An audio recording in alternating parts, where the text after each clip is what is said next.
I think it looks okay. The lorry driver outside disagrees. You walked in this morning and I almost forgot that it had happened. I saw you. I see my reflection and get scared every time I see it. So Jamie lost our battle and the forfeit for the loser was to fully shave their beard. And Jamie's now clean shaven.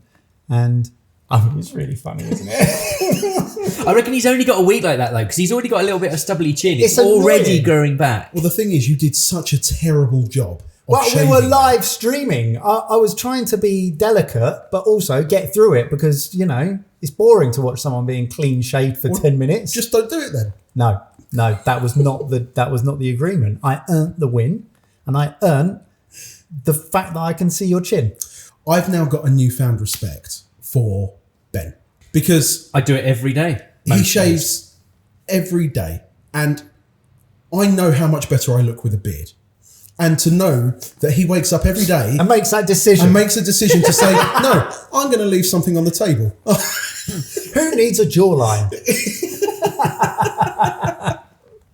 I think it's just quite nice to reflect because this is, for context, this is just 2 days after our crazy Battle Royale, where the entire studio has been transformed back into a pub, we should address. Yes. But also, what a day that was. It was mad. I mean, I think we expected it to be chaotic. It was chaotic. We always say with live, we don't know what's going to happen. That was it. We did not know that was going to happen. Well, no, you bring like a live audience into the studio first and foremost. It completely changed the vibe. And they were amazing. Like, they got into it. I mean, they drank us out. Like, they drank all of the drinks. We had an entire beer fridge, and except for the alcohol-free beer, which is still in there, it all got drunk. So we had a live audience. We had a couple of guests in who were in the battle with you and Barry tag team as well. But you lost. Yeah, well, no, they took the win. Yeah, don't spoil it. Some people haven't watched it. It's still available on Well, demand. Jamie hasn't got a beard, and I just told them that you lost. So now the only reason to watch it is to see who won between Kush and James. Yeah. My favourite comment was, why does it look like Kush has dressed up for World Book Day? That was just such a tight reference. Him and James were dressed as gladiators, and I think Kush got the rest of the budget that was spent on James's. I think it's just the fact that James has been working his costume for years in the form of toning the arms. Sculpting his body, yeah. Well, so we've already had some wonderful, beautiful messages and DMs and emails from the people who were in the studio to thank us for really it, because lovely. I guess they also get a glimpse of all the stuff that goes on behind the scenes when you guys are watching VTs or before and after, and they get a glimpse downstairs of the gallery and the team. And yeah, I think that was the biggest thing for me, was seeing people in the room appreciate how much work goes into it. Not from us, but we're just clowning around. From the rest know what they're doing. From the rest of our team as well, and like calling out the people who were running the live show. That's the big thing, because we celebrate our team as much as we can, but seeing other people see that firsthand was amazing. It was bonkers. It was. I couldn't breathe through laughter at multiple points. And when you're having to like anchor the show or say things and it's just all going mad and you can't hear yourself think because everyone is so loud in the room, it was really... We were doing like the call overs to each other. I couldn't hear you. Mike, over to you. What's going on in the comments? You couldn't hear what I was saying. No, Izzy just pointed at me and saying, "You're live." And I was like, I've got to say something. I don't know what the question was. Anyway, yeah, absolutely amazing. Which actually brings us on to another amazing. I'm going to do 3 amazing. Oh my God. Amazing guest who we've actually just spoken to. You guys just interviewed Becca. I mean, wow. Rebecca Roberts, the world's strongest woman. Yeah. And encapsulating everything about that, not just physically, mentally, her entire journey. I can't get over just how inspirational it genuinely was. Yeah, I'm literally gobsmacked. It was fantastic. I feel like everybody has their own challenges and struggles in life. We all have them. But I feel like Becca has had a few curveballs thrown her way over the years, and then to have this most phenomenal inspirational story is I mean Jay and I were on the sofa almost speechless because every word she said just landed.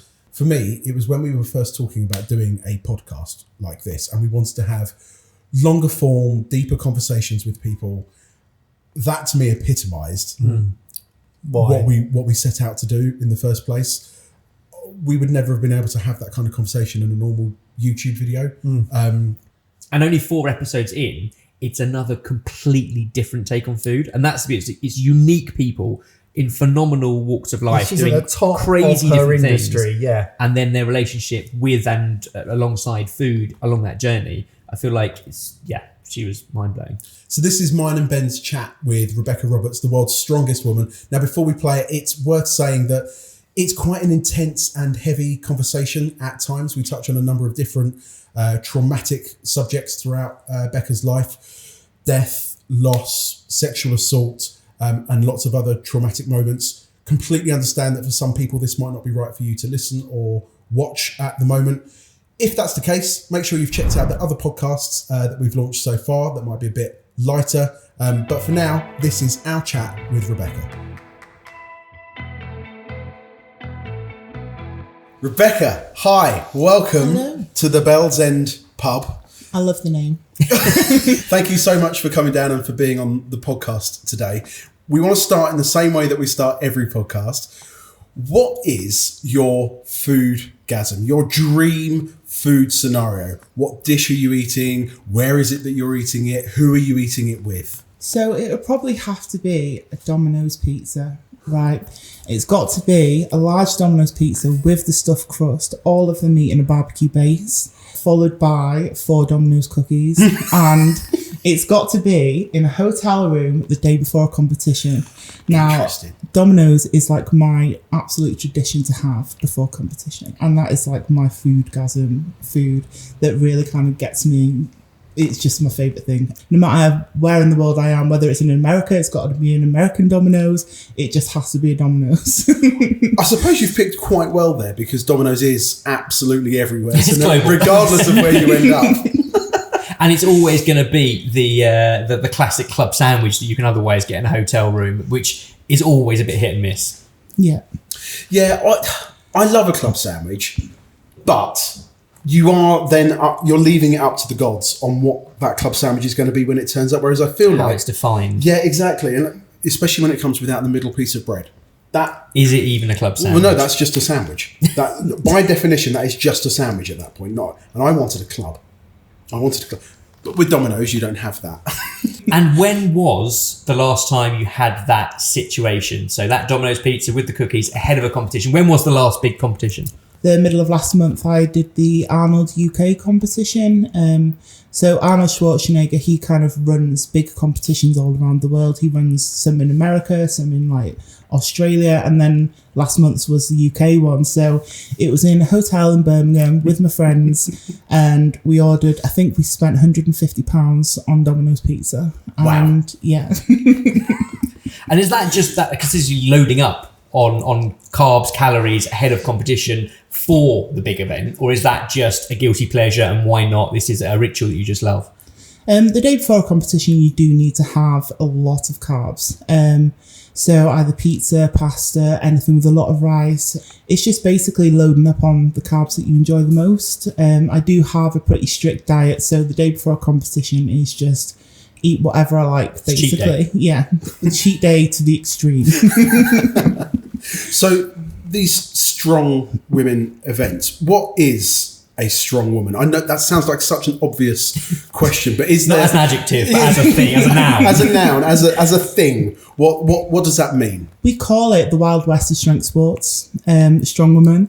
So one competition, you could be pulling a truck, you could be lifting a car. I've carried a car on my back for 20 metres in one competition.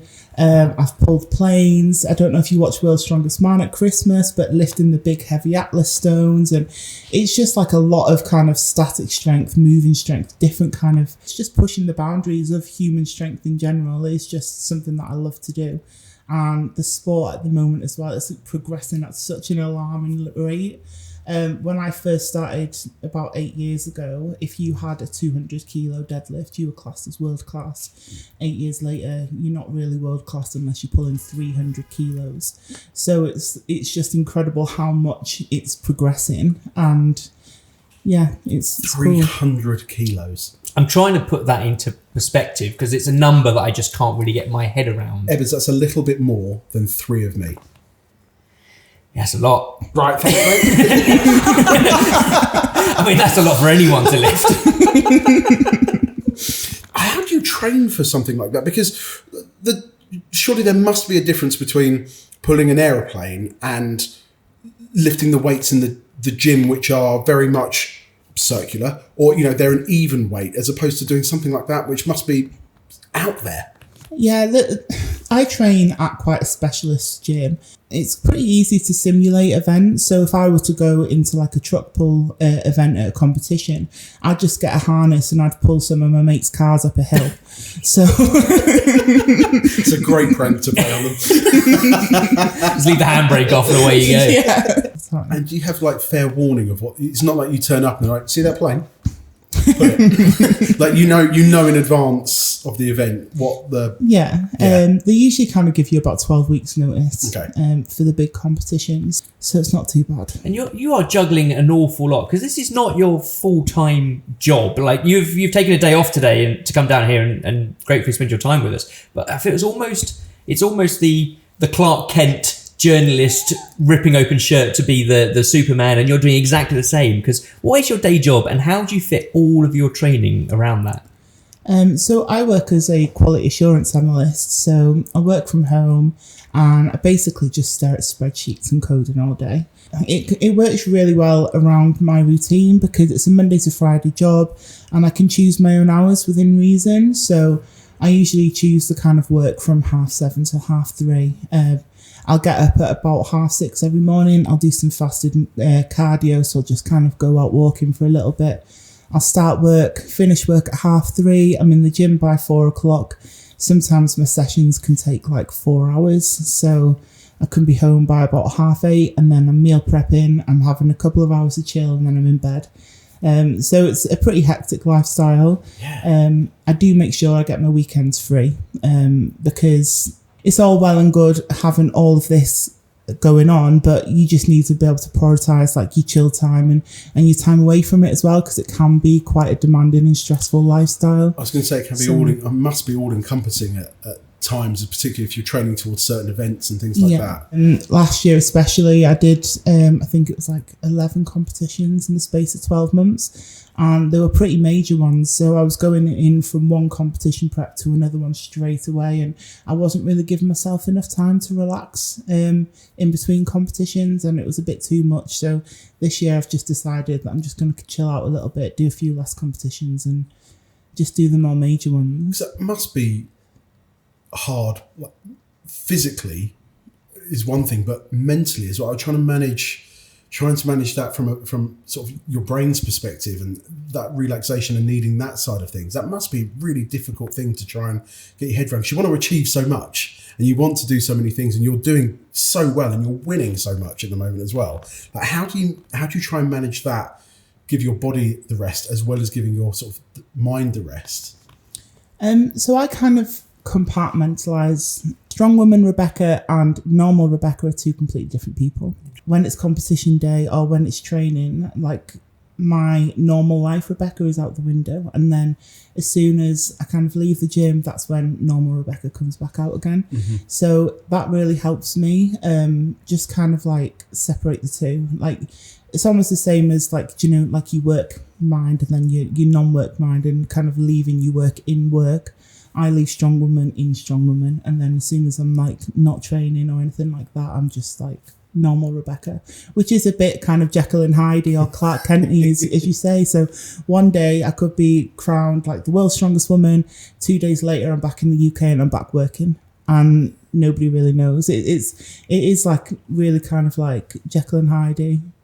Yeah, that's such a weird thing to try and balance, isn't it, as well? Just what do you like friends and family make of it all?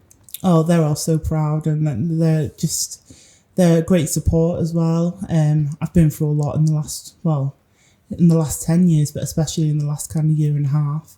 And they've just been the best support network, and no matter what I do, they're always proud of me, and it's really good to have. That's brilliant. So how did you get into the strong woman world? It was in 2016. Well, earlier than that, I had a rugby injury. So I used to play rugby while I was in university. And I gained a lot of weight because I couldn't do any exercise. My back was completely wrecked. And I couldn't really move. And rugby was like a goner kind of thing. And I met my partner Paul at the time in 2016 in May. And he agreed firstly to kind of be my personal trainer. And then it very quickly blossomed into like a loving relationship. I moved in with him within 6 weeks, and he was very much a strongman geek. He told me that he'd make me the world's strongest woman within 5 years. And I was like, are you being serious? And to be fair, he was right. The 5th year I won that world's strongest woman title. Wow. He had a lot of belief in me, and he introduced me into the sport. And it was crazy to start off with. I'm like, you want me to do this? And he's like, yeah, you can do it. So we met in the May of that 2016. And by September 2016, I was the UK's strongest woman. Wow. So it was pretty quick, like the rise. That's incredible drive and motivation from almost one phrase and then working together through that training to get from that kind of ground level to that. And then it went on to world's strongest woman. I mean, how do you ever compete on a world stage like that? I've always had an innate kind of determination to succeed at whatever I do. Even when I was a child, I was fundraising for a trip up Snowdon, and they were like, you can't go up Snowdon. Like, I was overweight. I'd never really done anything like that before. And I was like, do you know what? Watch me. And I did it. I've always had that kind of like, if I have something set in my mind, that's getting done kind of thing. And as soon as I'd won that UK Strongest Woman title, I was like, do you know what? I'm going to be the world's strongest woman. I don't care how long it takes, but I'm going to be the world's strongest woman. And I had Paul as an amazing support system, and he was very, very knowledgeable, and he was great at coaching me. He was basically like my full-time coach. That's an incredible journey in, like you say, such a short amount of time. But even to go from May 2016 of, I think you could be Britain's strongest woman, to September, done that. Like that. Tick, move on. Had you had any inkling before that you would even be able to compete in that kind of sphere? Not really. To be fair, I had basically zero confidence back then.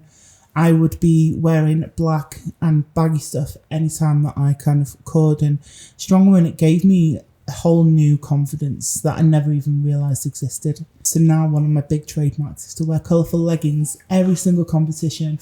And that's like almost like a symbolisation of me and my confidence coming out, because it's like rebelling against the past Rebecca that would always wear black. Now I'm here, I'm bright, I'm beautiful, I'm getting it done. Like, and that's like the new confidence that I've got on myself. And Strong Woman, it's given me so more than strength. It's given me like the mental strength as well to kind of to push through and hopefully inspire other people to be who they want to be and be proud of themselves no matter what they look like, no matter what they do in life. I've seen you speak before about taking up space and finding your place in the world and being proud of that, and particularly from a woman's perspective where people don't necessarily feel like they belong or deserve to take up space. And that feels like such an incredibly powerful message for so many different people to hear. But it seems like it's been a big part of your journey as well. Yeah, definitely, because I know what it feels like to be in that situation. I was in that situation for a big time in my life, even from school. I was always bullied for being bigger, for being different, and I never felt like I fit in. I never felt like I deserved to fit in. And in Strong Woman, like, I found my calling, and to be able to kind of pass that message on to other people, the amount of people that message me to say that I've inspired them to take up that space and know their worth, it means more to me than the trophies. Yeah.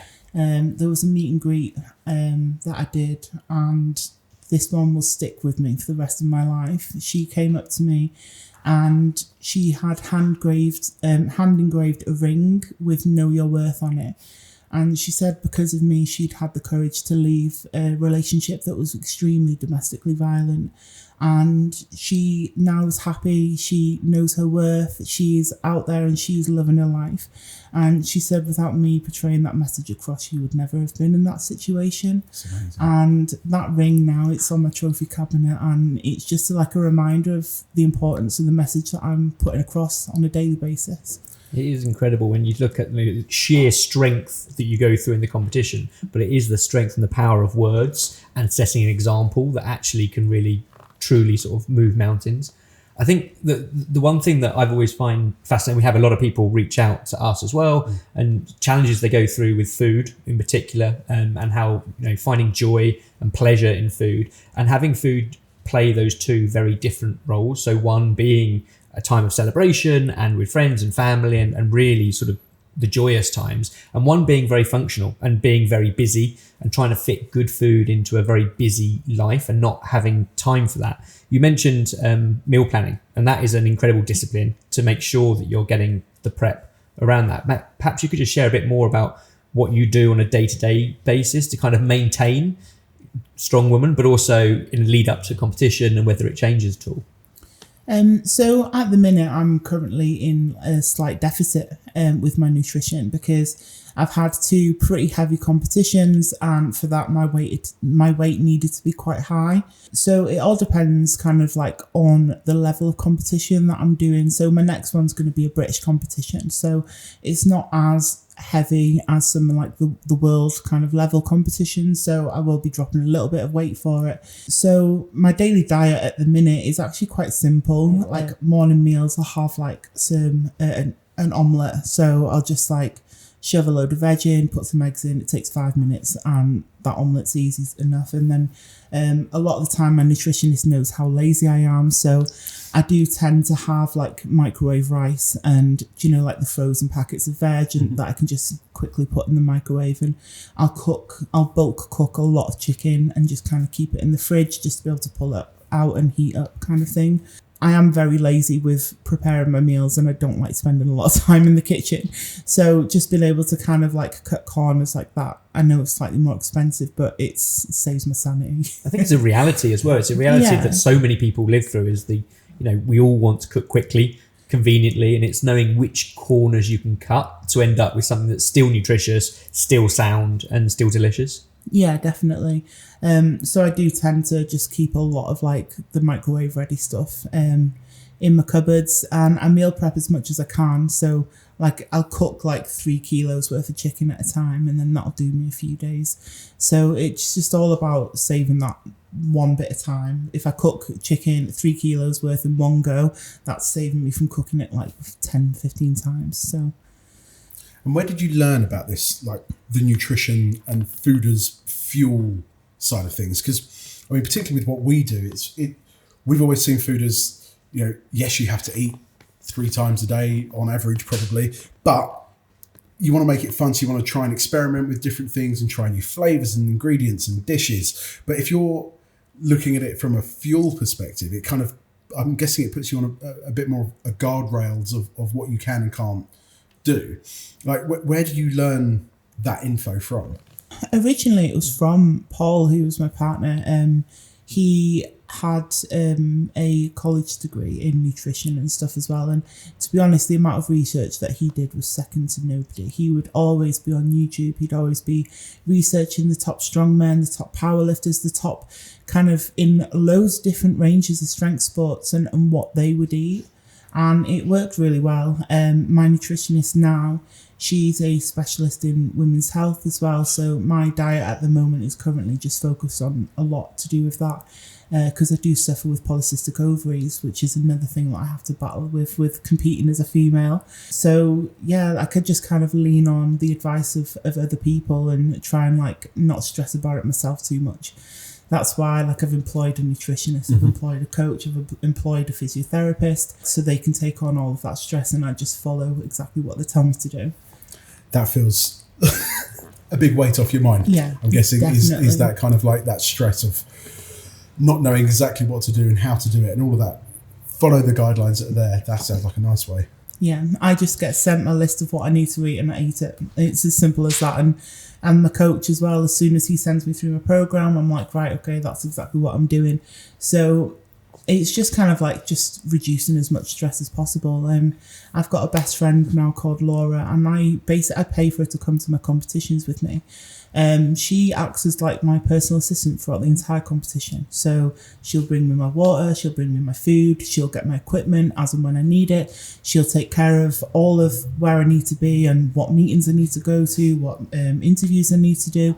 She'll sort all of that out. So I just literally need to sit there and be the athlete. But then it's things like this that kind of make it. It's not just a single person sport, even though it looks like it's just me out on the arena floor. There's a group of people that make it possible for me, and it's just incredible to be able to have those in my corner. And it is also super important through the likes of sort of misinformation on the internet, especially when it comes to nutrition and physio and knowing how to look after your body. There is so much information out there, and it can't all be trusted. You have to know which sources they're coming from. So to surround yourself with qualified people to just give you that peace of mind gives you that amazing focus, which is remarkable. Yeah, definitely. Like, I've got a lot of trust in my team. I trust them with my life, and to be in that position, it makes me really thankful and really grateful to have them all. You mentioned about the PCOS and how that diagnosis has affected certain things in terms of your training, but also your diet and things like. Can you elaborate on that a little bit and how it affects sort of you wanting to be the athlete that you are? So it's quite hard to be able to kind of balance everything around, like the PCOS. It stands for polycystic ovarian syndrome.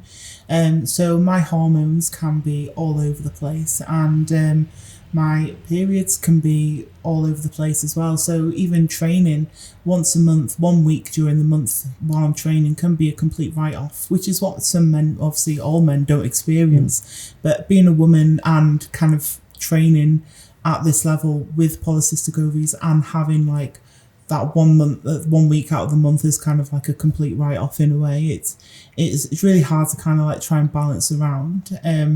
My diet has majorly helped. I've got a new nutritionist now who specialises in women's health and polycystic ovaries. So she has started me on some like natural supplements which do really help, that have kind of increased my ability to be able to have periods. So I do have like a regular cycle every month, and I tend to kind of have slightly more fats now and slightly less carbs to kind of combat my training. So after every training session, I'll have a big meal with 300 grams of smoked salmon, whereas before I'd have like chicken, but smoked salmon's got that healthy fats. Every morning I'll have 5 egg omelette for breakfast. So I really try and focus now on having a lot more of the healthy fats in my day-to-day diet than carbohydrates, and that really helps balance my hormone levels as well. And is that the kind of information that's generally available for people who have or think they might have PCOS, or is that something you have to really kind of search to find? You really do need to research it a lot. There's not really that much help out there for people that suffer with polycystic ovaries, and it's very, very common in the UK for women to suffer from it. So it's almost like a silent burden that I've kind of had to suffer from for years, but now I am a lot more open about having it, and I have been approached by women that do suffer from it as well, and they're like, oh, can you give me some advice? And there's just, the advice really isn't out there as much as what we'd want it to be. And it's really difficult to have blanket advice because nutrition is so personal as well, in the sense that not everybody is training to the extent that you are, and then a 5 egg omelette and large volumes of fish might not be the answer for everyone, but it suits you and what you're doing so well because of what the advice you've had from a nutritionist. So before there was Strong Woman Becca, there was Becca. What was food like for you growing up? Was there different foods that you enjoyed that maybe you don't enjoy so much anymore, or vice versa? My mum was a very religious person.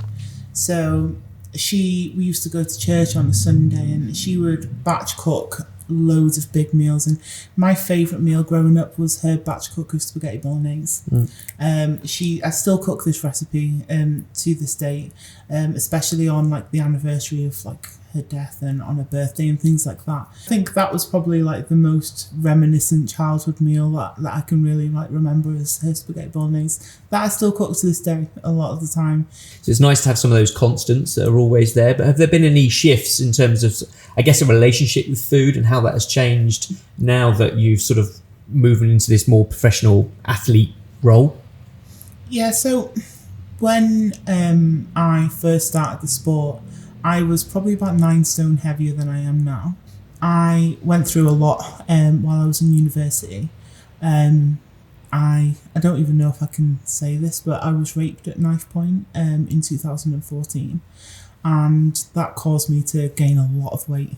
And that was probably one of the reasons that I hated like the way I was and didn't want to take up any space in this world. And I just kind of, that's why I'd wear black and things all the time. So I would binge eat a lot. Every single night I'd be having takeaways. I'd be eating family size packs of crisps and chocolate and things like that with kind of no care in the world. So to kind of change from being that binge eater that hated herself, didn't want to be here, to being the world's strongest woman, it was a big change really, like in having what I was eating on a daily basis. And changing that perspective was a lot to do with what we spoke about earlier, my determination to kind of succeed to what I put my mind to.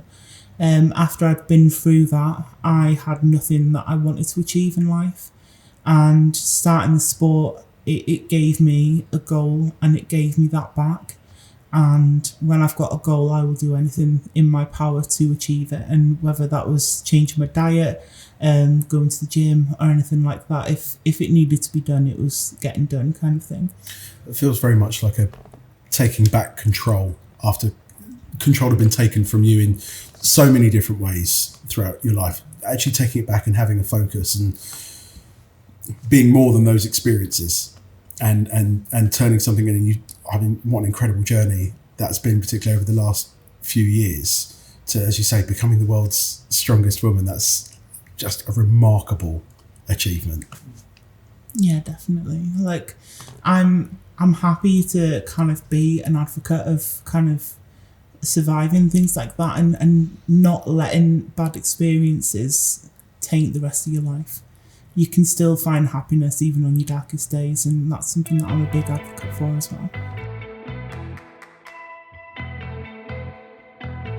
So when you get to these competitions, and they are huge events in big kind of spaces, venues, stadiums, you've got, the music is blaring, you say you almost go into an alter ego version of Rebecca. Yeah. What is it that makes those events so special in terms of the community of people competing? Because you're up against other phenomenal athletes. Are they your arch enemies, or actually is it a really tight-knit community of people and you all get on really well?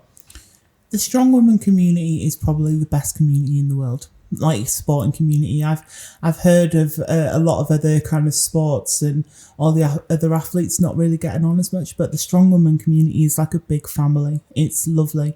There's one competitor, her name is Lucy Underdown, who last year especially, we were very much kind of like first and second throughout everything. And she's really one of my closest friends in the sport. And at the top of podiums and stuff, we're always hugging each other, apologising to each other for winning.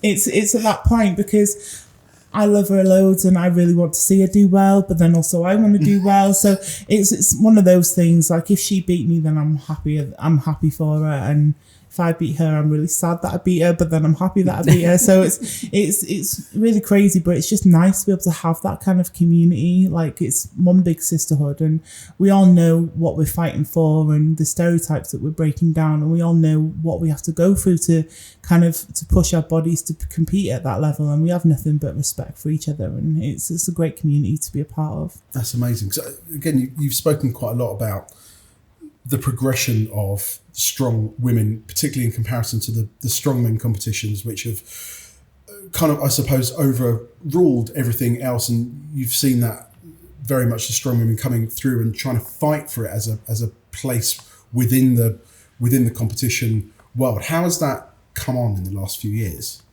It's come on majorly. So in like 2017, 2018, we would be doing like national level competitions in the middle of fields with hardly any spectators.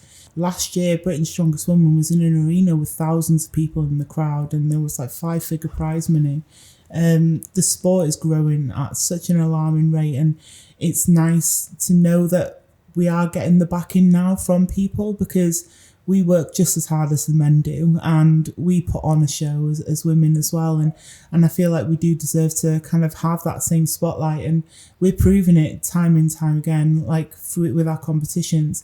They in the American competition that I recently did, the Arnold USA, they had us on the same stage as the men as well, and they were actually saying that as women were more entertaining than the men, and I think that's why they've kind of decided to put on a big competition for us in November, where they're going to be paying us for the first time in history the same prize money as the men, because I think they're realising now that we kind of deserve to be there, and we do put on that show.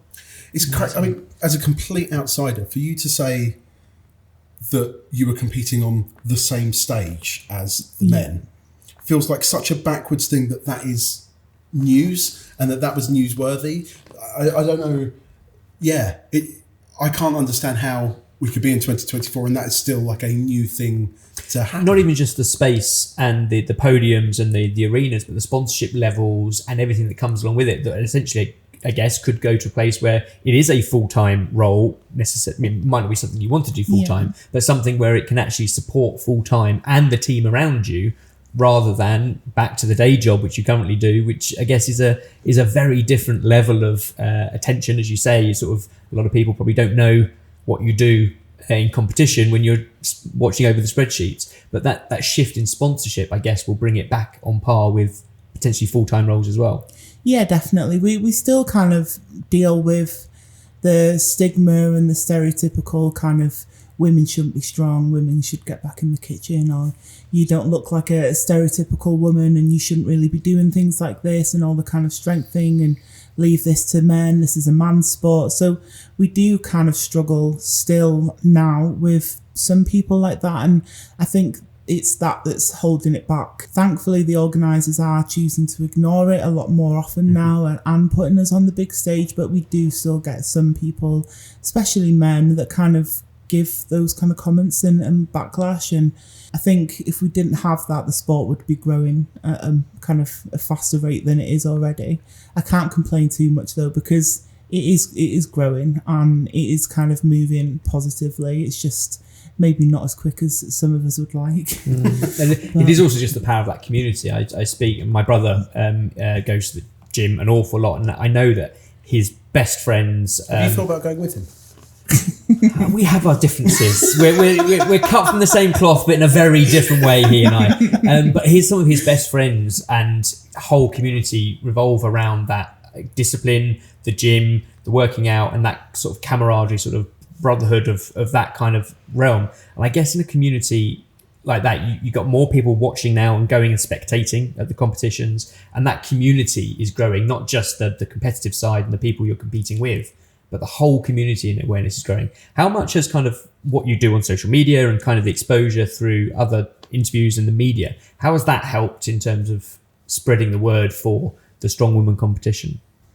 To be honest, it's helped a lot. A lot of the kind of like the individual feats of strength that us as women are doing are getting a lot more like traction and views on social media. There was an incredible woman called Chloe Brennan. She lifted a replica of the historic Dinnie Stones in America, and I think that video got, I think it was close to 100 million views, and they were all kind of people that didn't really know about the sport, and they were like, what, women can do this? And they started like kind of being more interested in like strength sports and things like that. So I think one of the main things is using social media to kind of get out there and show the world what we can do and what we're made of, and that we can be entertaining in that way.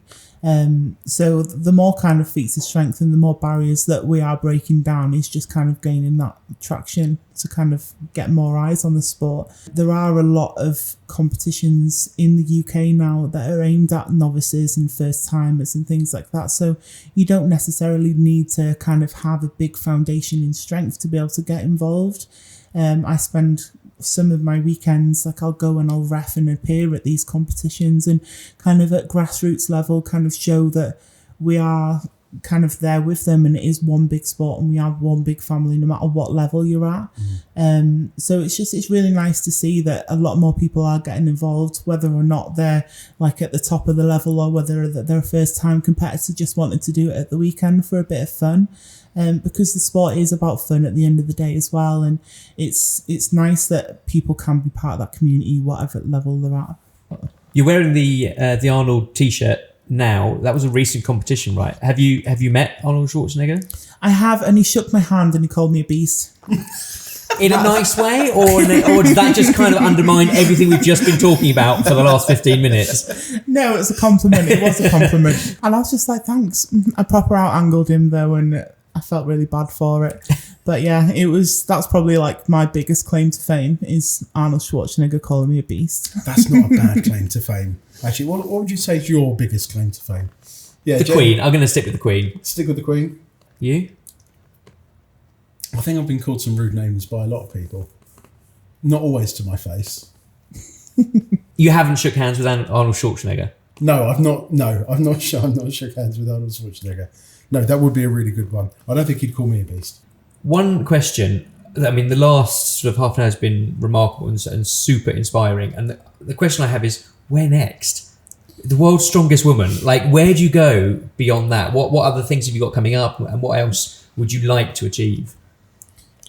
So one thing that Paul had told me is that he believed that I could be the strongest woman to have ever lived. He passed away in December of 2022 after 7 years of being together. So this last year especially has been me kind of proving to myself that I am strong. And one thing that I want to do is prove to Paul that I can be the strongest woman to have ever lived. And that's my main goal now, is to be regarded as that. The record for the amount of World's Strongest Woman title wins is 3. So I want 5 World's Strongest Woman titles before I kind of quit. I want to be regarded as the strongest woman to have ever lived in the history of the world. So I want Paul's dreams for me to become a reality. So one way that we like to wrap up all of these conversations, as if you're not enough of an inspiration, but if there was one dish or recipe or meal that you think everybody should have a go at and cook in their lifetime, what would it be? What's the one thing you can inspire somebody to cook? It would have to be my mum's spaghetti bolognese. 100%. It is the nicest spaghetti bolognese and probably one of the most simple things to do as well. She used to put sweet corn in it, and I've never had spaghetti bolognese with sweet corn in it apart from my mum's, and it just adds that extra kind of like sweet crunch that really just makes it. From a personal perspective, I want to thank you so much for being so open and vulnerable, and you're an incredible inspiration to so many people. You're doing such amazing things, and I think the world's strongest woman, the strongest woman to have ever lived, doesn't just mean a physical thing, and I think you've proved that time and time again. So thank you so much for sharing your story with us. You're welcome. It's great to be here.